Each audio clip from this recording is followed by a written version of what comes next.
Bags and dingleberries, welcome back to Trades and Gains, and let's talk about manufacturing. You know, that thing politicians keep promising to bring back like it's your ex-girlfriend from high school. The ISM just reported U.S. manufacturing contracted for the 6th month in a row. 6 months. That's not a cycle. That's a lifestyle choice. At this point, calling it a slowdown is like calling Trump's hair a natural look. So here's the scorecard.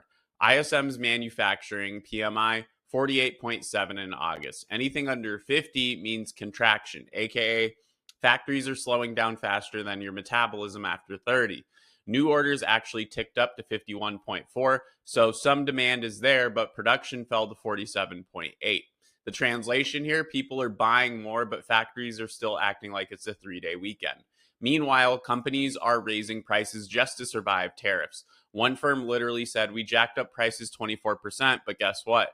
That just cancels out the tariffs. That's like running on a treadmill. Lots of effort. You're still in the same damn place, though. And the layoffs, 15% of workers in one electrical equipment company, gone. And not just line workers, engineers, marketing, finance, IT, high-paying, high-skilled jobs. The kind of jobs politicians swear they're protecting while they're busy slapping tariffs on steel like it's an episode of Oprah.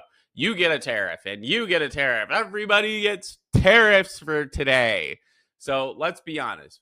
Tariffs are basically the political version of junk food. They sound good. They feel good. They even look patriotic. Made in America.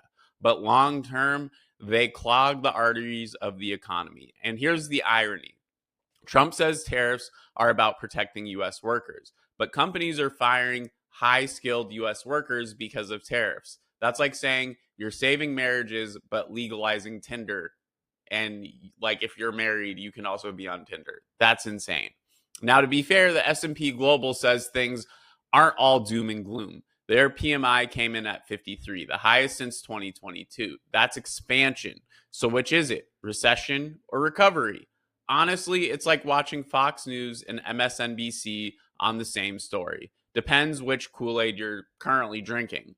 So S&P says factories are stocking up inventories, bracing for higher costs from tariffs.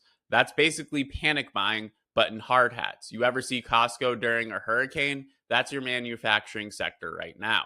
And here's the kicker. All these costs, they get passed along to you, the consumer, the citizen who's paying taxes.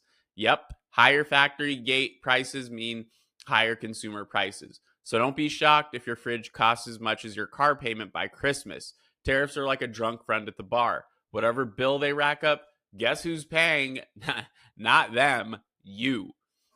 This isn't just about steel beams or widgets, by the way. Manufacturing is the backbone of the economy. If the backbone goes soft, I mean, you see what happens to your grandparents. They become very, let's say, fragile. Okay? You don't stand tall. That's why they also shrink like 6 inches. You hunch over like Joe Biden whispering into a microphone. And if the contraction keeps up, it's not just about lost jobs. It's about inflation staying sticky, rate cuts getting delayed, and Wall Street throwing another tantrum. Politicians keep saying they'll bring back American manufacturing, but let's be real. The only thing they've successfully brought back in the last decade is disco inflation and Cold War. Manufacturing right now isn't made in America. It's barely made at all at this point. So where does this leave us? Well, manufacturing contracting, tariffs are raising costs, jobs are disappearing, and the Fed is sitting there like, do we cut rates or do we keep sweating this out? Meanwhile, consumers are caught in the middle paying more for less. So at the end of the day, you're the only one getting screwed. It's survival mode out here, folks. And that's the scary part, because when American factories say it's survival, that means workers, families, and communities are the ones that are barely hanging on.